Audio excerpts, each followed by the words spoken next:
Hello everyone, my name is Andy He. In the current state of education, there are students who are unable to learn at the same rate as their classmates.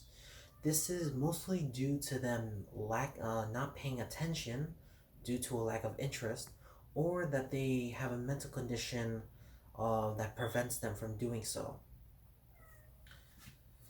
Some could one could say that a new form of teaching could help invigorate them to be able to learn at the same rate as their classmates. Uh, the recent surge of virtual reality technology and its development could be the possible answer, as some can see its possible potential for its usage in education. My research upon this has shown its benefits and and its compatibility with many households. As of now, I will showcase its capabilities, well, its ease of use, and cost effectiveness. We'll start with the VR's capabilities.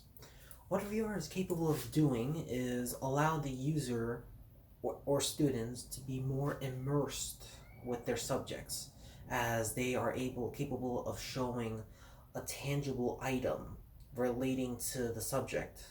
And this is being compared to blocks of text with an occasional image to help illustrate it. What this allows is for students to be able to have a new perspective on things, such as like a bird's eye view. Like for example, people can have a bird's eye view of, let's say, a famous war of in history. This from that this is VR is capable of giving students and its users a new perspective on various things, such as the example I said earlier. So they were able there.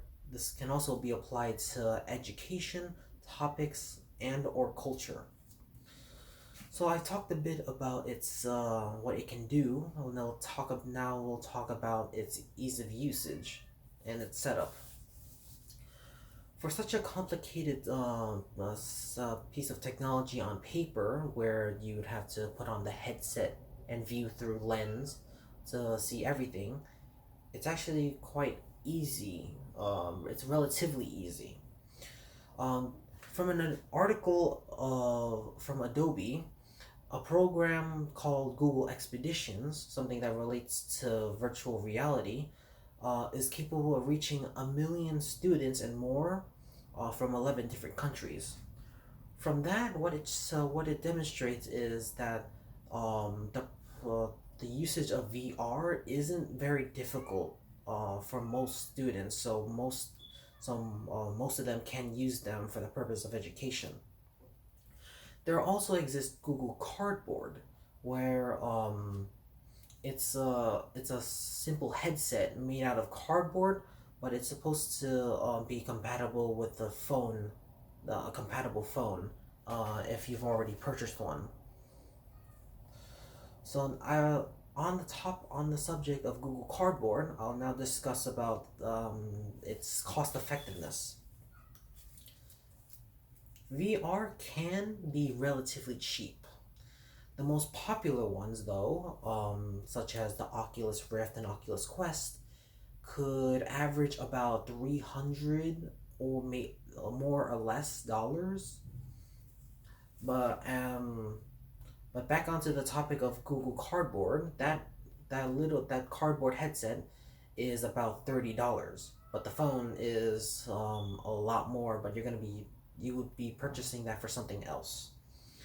On Amazon, they have plenty of deals for cheap virtual reality headsets that can cost less than $100, which for most of the people who would use virtual reality for sake of education, which is incredibly beneficial compared to the more expensive prices.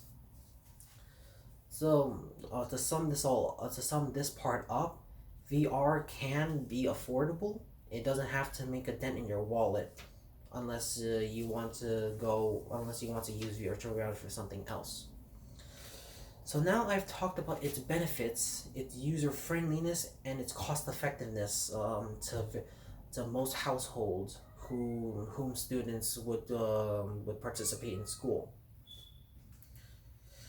This is capable of covering most students, as I said before, and of which can be integrated into education over time to have it now like encompass approximately above 90% of students, well, 90% of the education as a whole.